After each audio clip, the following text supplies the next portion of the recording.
A continuación, Tributación de hoy.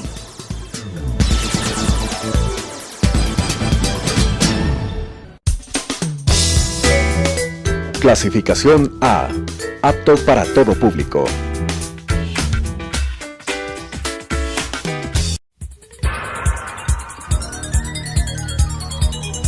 Las opiniones vertidas en este espacio por la producción y dirección del programa son de exclusiva responsabilidad de sus autores y de quienes intervienen en ellos.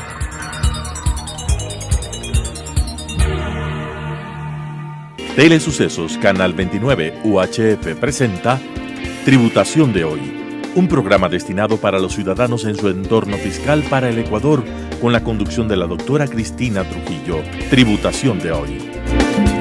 Tributación de hoy.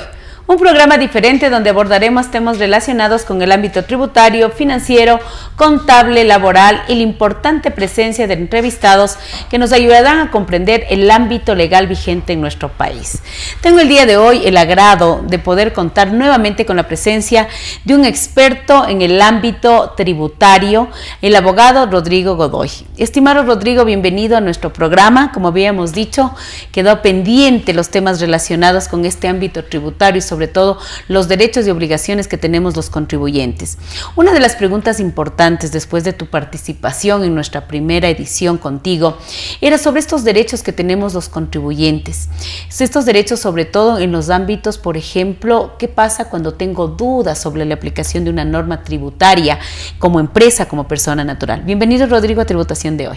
Muchas gracias, Cris. Siempre gustoso de acudir a tu llamado. De hecho, hoy tenemos unos temas súper interesantes que tienen que ver con las peticiones y las consultas dirigidas por el contribuyente, por terceros, hacia la administración tributaria. Qué interesante cuando hablamos estos temas de nuestros deberes, de nuestras obligaciones y sobre todo estos temas ante la administración tributaria.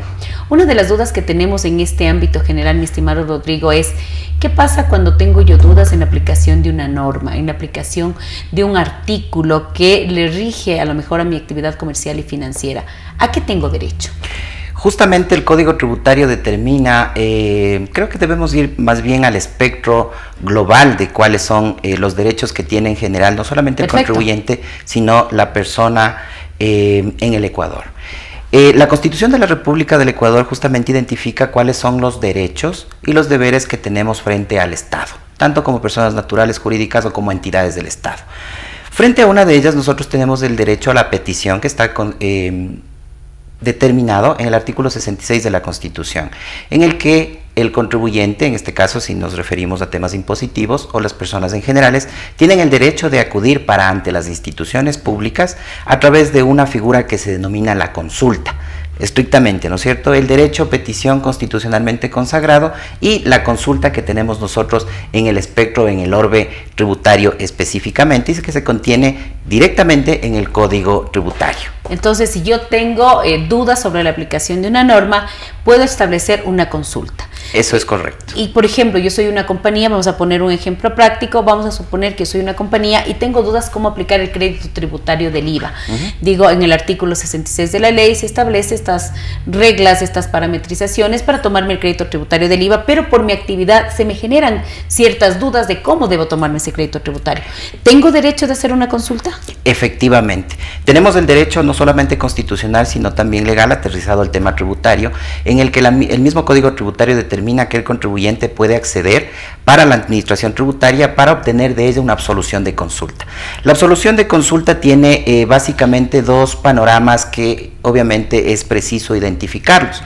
El primero, la vinculación que tiene la absolución de consulta para el contribuyente y el carácter informativo que tiene para terceros. Es decir, si yo como contribuyente accedo a la figura de la consulta para la administración tributaria respecto de las normas que tienen relación directa con mi actividad y con el tema impositivo respecto a esa actividad, la consulta va a ser vinculante para mí como contribuyente, y la administración tributaria tiene la obligación y el deber de considerar el carácter de vinculante de esa absolución de consulta, a diferencia de cuando acuden los gremios, como el caso del Colegio de Contadores. Exacto, las cámaras o un tercero que no tenga interés propio respecto de la absolución de esa consulta, para él en cambio tiene el efecto de ser informativa. Entonces podríamos decir que las consultas en su universo general estarían divididas en dos: consultas vinculantes y consultas informativas. Así Una es. consulta vinculante, como habíamos hablado, la compañía ABC tiene dudas sobre cómo tomarse el crédito tributario, en el ejemplo que habíamos colocado. Entonces realiza la compañía ABC una consulta vinculante en donde el efecto entre la sociedad y el Estado es vinculante, va de una línea. Y en el caso, por ejemplo, de los gremios profesionales, que tenemos interés no particular sino general, por ejemplo, de nuestros agremiados, cuando nos hacen varias consultas y queremos estar bien informados, podemos realizar una consulta informativa. Así es. Entonces, dependiendo de la vinculación que nace del interés directo del contribuyente frente a la administración tributaria, significa que adicionalmente el contribuyente no puede demandar ese acto administrativo llamado consulta vinculante y con el efecto vinculante. Pero lo que sí la ley le determina expresamente es que si se emite un acto administrativo en consideración o no de esa consulta, el contribuyente está en la capacidad de poder, primero, reclamar administrativamente o de demandar inclusive ante el contencioso tributario el acto administrativo que devengue o que considere la consulta o el criterio que se considera dentro de esa consulta, obviamente con la exteriorización de ese acto administrativo para el administrado. Por ejemplo, en una consulta vinculante, ¿cómo se plantea? ¿Qué es lo que se debe tomar en cuenta? Vamos a exponer la compañía ABC y necesito hacer esta consulta. ¿Cómo lo debo hacer? ¿A quién debo acudir? ¿Qué formalidades debo cumplir? De hecho, las formalidades que considera el Código Tributario son las que determinan en su artículo 119, que son básicamente requisitos que se consideran para el tipo de reclamaciones. Recordemos que el artículo 119 del Código Tributario se refiere al capítulo de las reclamaciones en temas administrativos. Okay. Entonces tenemos, por ejemplo, el primero, que es el que siempre va de cajón en este tipo de cuestiones, es identificar a la autoridad a la que quien va dirigida. Perfecto, en este caso vamos a suponer Servicio de Rentas Internas. Así es. También el tema de, por ejemplo, domicilio, muy importante, domicilio para notificaciones. Perfecto, es el importantísimo. tema de la determinación de la persona que acude para la administración tributaria, dependiendo si se trate de una solicitud, reclamo o consulta. También tenemos la petición concreta, es decir, cuál es la finalidad de realizar si estamos en el tema de consulta, obviamente, y además dice el Código Tributario que se debe incorporar inclusive el criterio que tiene el administrado respecto de la aplicación o la interpretación de la norma que está yendo a consultar. Y eso es importante porque en cierta manera la consulta insinúa cuál es el interés y cuál es la respuesta que debería tener esta consulta, lógicamente ante la autoridad competente, que en este caso es la autoridad de control tributario. Entonces, lo que estamos hablando es que para que esta consulta sea admitida, tiene que cumplir con formalidades que están establecidas claramente en el Código Tributario. ¿Estas consultas tienen que ir firmadas por un abogado o pueden hacerlo solamente a través del sujeto pasivo que tiene la duda? El artículo 119 identifica que uno de los requisitos es la firma tanto del contribuyente o del ente que va a consultar y su abogado. En esta parte la consulta debe ir acompañada con la firma de un abogado, efectivamente, por el tema legal que involucra la consulta. Perfecto. Es decir, yo debo incluir además los fundamentos de hecho, es decir, por qué estoy consultando, y los fundamentos de derechos, el fundamento de derecho atado justamente a ese antecedente. Correcto. Entonces, con el análisis correcto y la interpretación que obviamente el contribuyente está obligado a determinar en esa consulta, pues obviamente requiere también el análisis de un profesional en derecho tributario que identifique cuál es el análisis y obviamente la interpretación que se debe incorporar. Yo quiero dejar presente algo que estoy muy contenta, porque en las últimas consultas que se ha realizado ante el organismo de control ha habido mucha agilidad, mucho más rápido el cumplimiento de plazos para el tema de la consulta y realmente tienes resultados de estas consultas vinculantes en menores tiempos. Eso es bueno para el administrado, eso es bueno para los sujetos pasivos, porque estas dudas, lo que yo siempre digo, pueden causar luego que se cometan errores y eso es un problema tanto para el Servicio de Rentas Internas como para los sujetos pasivos. Y estas consultas vinculantes lo que hacen es aclarar esta norma, aclarar estas leyes, porque no es cambiar la ley. No es cambiar la ley como tal. Entonces, en resumen, estamos hablando que este es un derecho que tenemos los contribuyentes, corrígeme Rodrigo, que tiene que cumplir formalidades del Código Tributario y tenemos esta hablemos, división entre consultas vinculantes cuando hay un hecho particular y estas consultas informativas cuando son hechos generales, como por ejemplo las consultas que hacemos las cámaras de comercio, los gremios profesionales. Qué interesante. Otros de los derechos importantes que nos han preguntado nuestros contribuyentes es el tema del pago indebido y del pago en exceso. ¿Qué es un pago indebido? ¿Qué es un pago en exceso? Hemos tenido ya algunas ocasiones algún tema, alguna vez un programa sobre esto, pero son reiteradas las preguntas que nos hacen y siempre es importante recurrir a profesionales de tu nivel. Rodrigo, tú tienes muchísima experiencia ya que fuiste funcionario del Servicio de Rentas Internas por muchos años y que hoy estás en libre ejercicio profesional, pues sí es interesante conocer qué debemos hacer nosotros cuando tenemos estos pagos indebidos, estos pagos en exceso y que hoy sabemos que tenemos una administración fiscal muy eficiente y que está cumpliendo sobre todo el principio de la simplicidad tributaria como tal. Cuéntame, Rodrigo.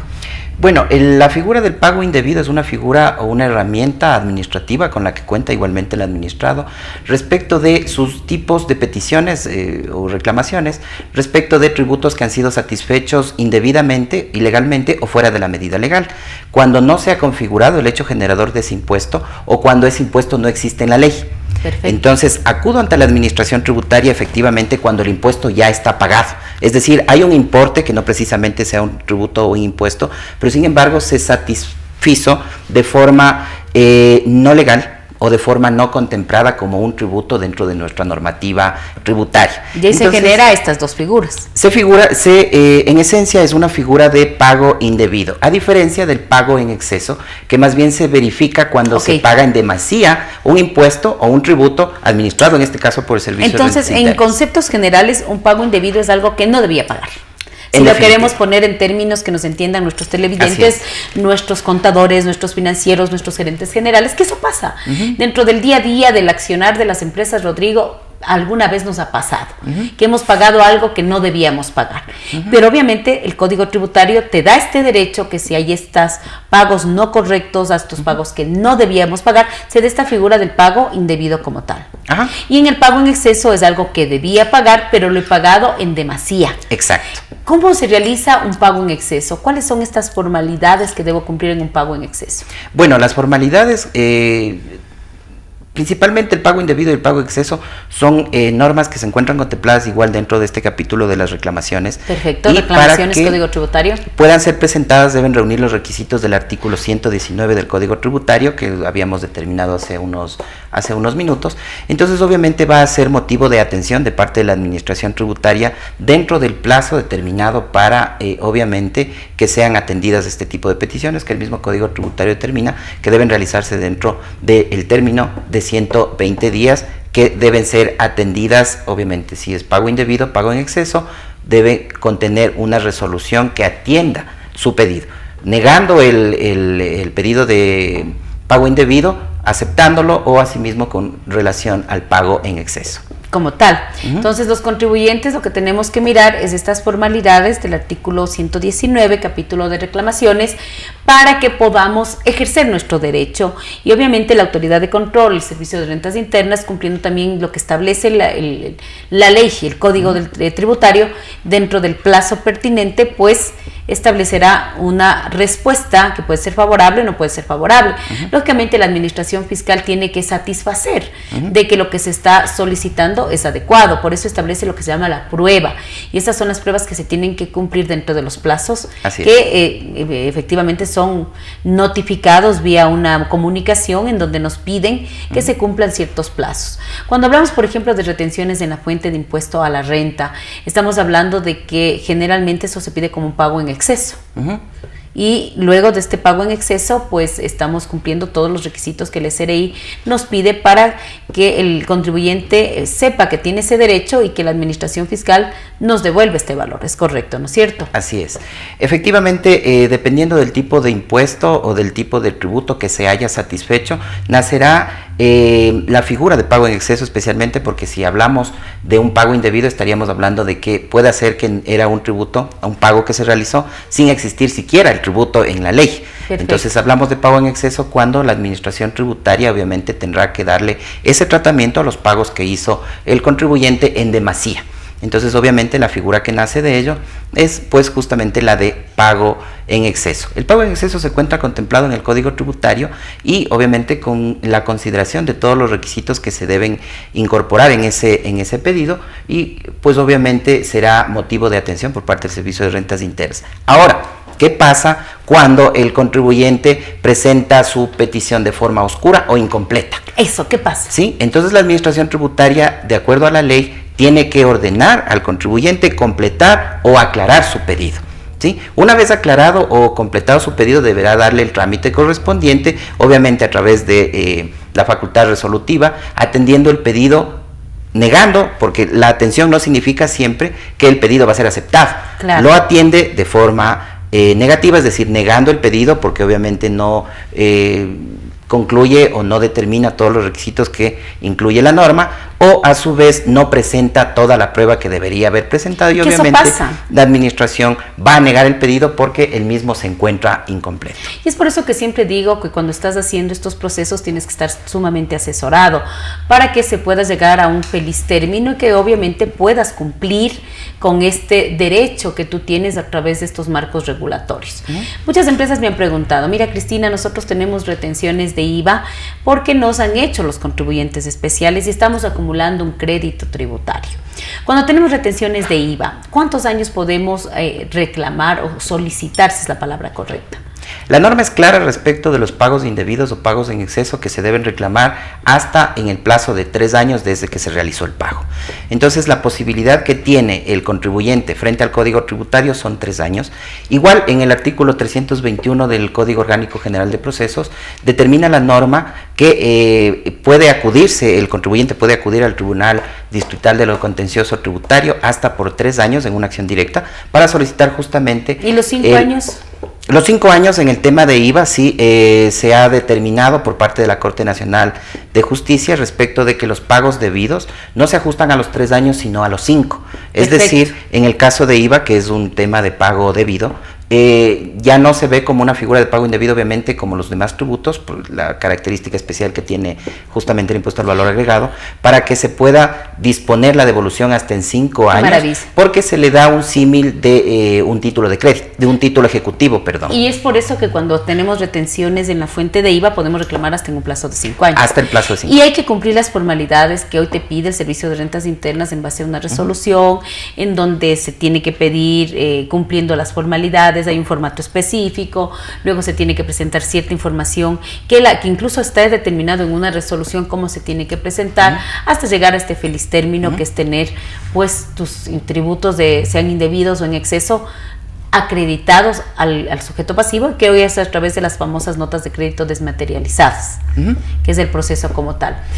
¿Tú crees, Rodrigo, que es muy importante que todos los contribuyentes de una manera clara podamos tener el conocimiento de estos derechos y de estos deberes y de estas obligaciones que nosotros tenemos y que se encuentran estipuladas claramente dentro del Código Tributario? Es importante que el contribuyente sepa los derechos que tiene para con frente a la administración tributaria y obviamente con un asesoramiento adecuado del profesional contable, del profesional financiero, obviamente podrá acceder de una forma adecuada a estos derechos que tiene como contribuyente, obviamente respecto a la figura de pago indebido y a la figura de pago en exceso. Y además también, si es que están en el caso, en aquellos que se requiera tener la firma de un abogado, pues que sea un abogado que vaya monitoreando el proceso y que vaya de la mano con el contribuyente para que el producto final pues sea esto, ¿no? Llegar al objetivo planteado. Yo sí quiero recalcar de que hemos visto en los últimos años una administración tributaria muy eficiente, que va cumpliendo el principio de equidad, el principio de simplicidad tributaria, y que todos estos procesos cada vez se vuelven más visuales, más públicos y mucho más rápidos para el contribuyente. Ya incluso el Servicio Rentas Internas dentro de su página web te muestra cómo realizar los procesos, y eso es bueno, porque yo creo que estamos ante una administración tributaria que debe y que está yendo de la mano con el contribuyente. ¿Tú qué nos dices al respecto? Bueno, de hecho los procesos se han simplificado mucho, la herramienta virtual, el internet ha facilitado mucho inclusive la actuación oportuna del Servicio de Rentas Internas en esta parte, porque inclusive ahora se pueden presentar las peticiones tanto en ventanilla de Secretaría del Servicio de Rentas Internas, dependiendo de la dirección zonal a la que el contribuyente... a ese punto quería llegar. Exacto, entonces puede presentarse en ventanilla, puede realizarse el trámite a través de internet con ciertas particularidades que el mismo Servicio de Rentas Internas ha dispuesto en resoluciones.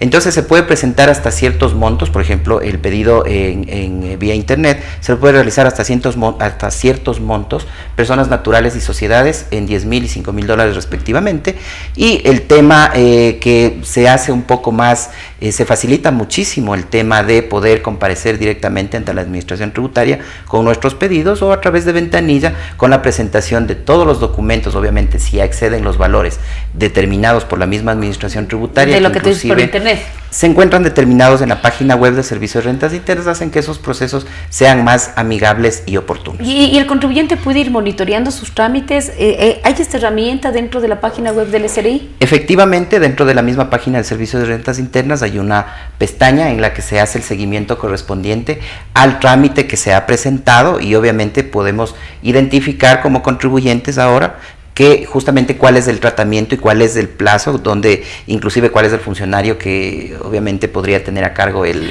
trámite, pues lo que facilita inclusive la interacción entre contribuyente y administración. Y eso es importante, que mira cómo se ha evolucionado, porque el hecho de que si el funcionario que está analizando el trámite tiene alguna duda, tiene alguna pregunta, pues pueda ser de alguna manera satisfecha esa duda, esa inquietud, y obviamente, ¿por qué? Porque estamos en un derecho, y eso es lo que demuestra una administración tributaria madura, sólida, en donde va de la mano con el contribuyente.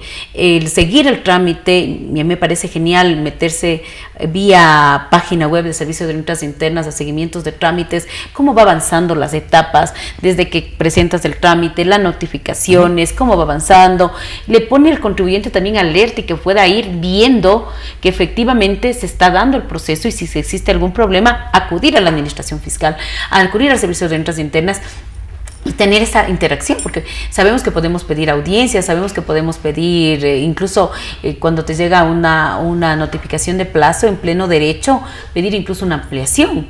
Y eso es parte del cumplimiento de la normativa como tal. ¿Qué dices tú al respecto, Rodrigo? Bueno, de hecho la interacción sí se ve más fluida respecto de los procesos que el Servicio de Rentas Internas va implementando, inclusive para que el mismo contribuyente pueda comparecer en ciertas instancias, no precisamente dentro del tema de petición, pero por ejemplo vemos que las notificaciones que se hacen directamente al buzón del contribuyente son más eficientes y hacen que el proceso fluya mucho más rápido, a diferencia de las notificaciones físicas que se hacían hace algún momento, pero no exime tampoco que el Servicio de Rentas Internas no las pueda hacer efectivamente cuando el domicilio del contribuyente es señalado a través de una casilla judicial de un abogado, pero sin embargo los procesos se ven más fluidos, y obviamente como contamos con términos que básicamente son los que determinan la ley para que la administración tributaria no pueda recaer en un tema de silencio administrativo, pues obviamente las notificaciones electrónicas que hace ahora la administración al buzón del contribuyente hacen que estos procesos fluyan más y obviamente puedan cumplirse dentro de los términos que la misma ley identifica, para no recaer, como te había anticipado anteriormente, en temas de silencio administrativo. Cuando estamos dentro de estos procesos, entonces la recomendación es que tanto el personal contable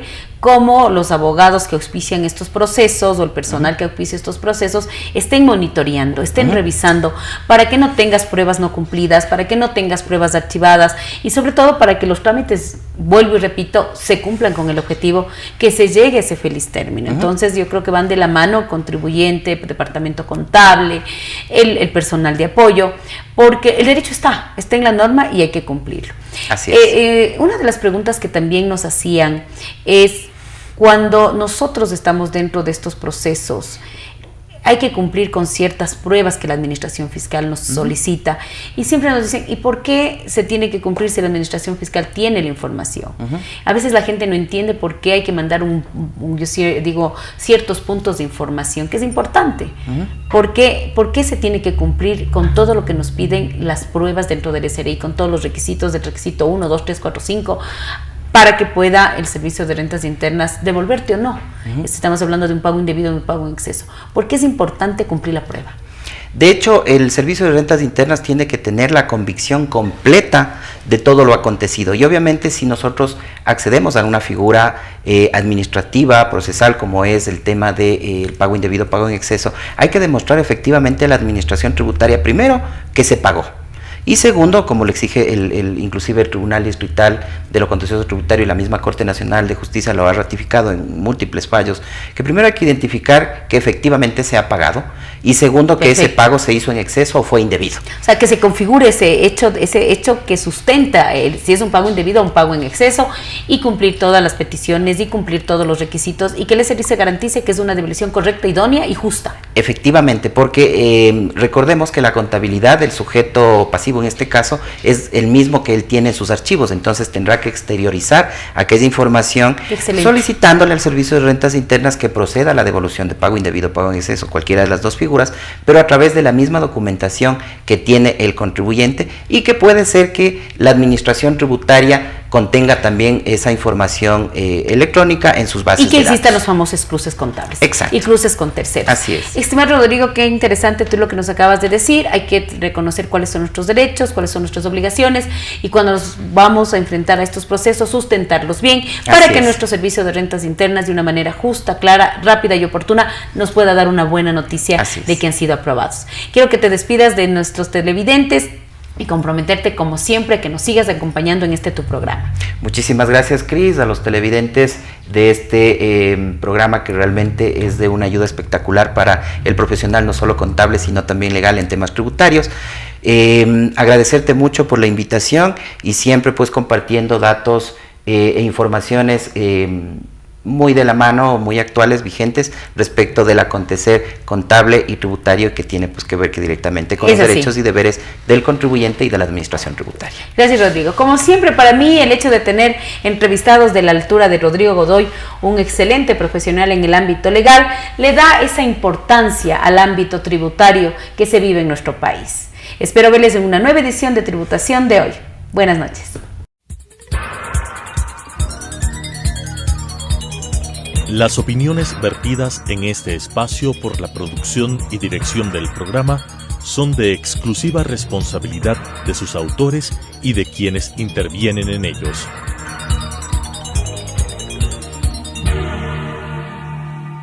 Telesucesos Canal 29 UHF presentó Tributación de hoy, un programa destinado para los ciudadanos en su entorno fiscal para el Ecuador, con la conducción de la doctora Cristina Trujillo. Tributación de hoy.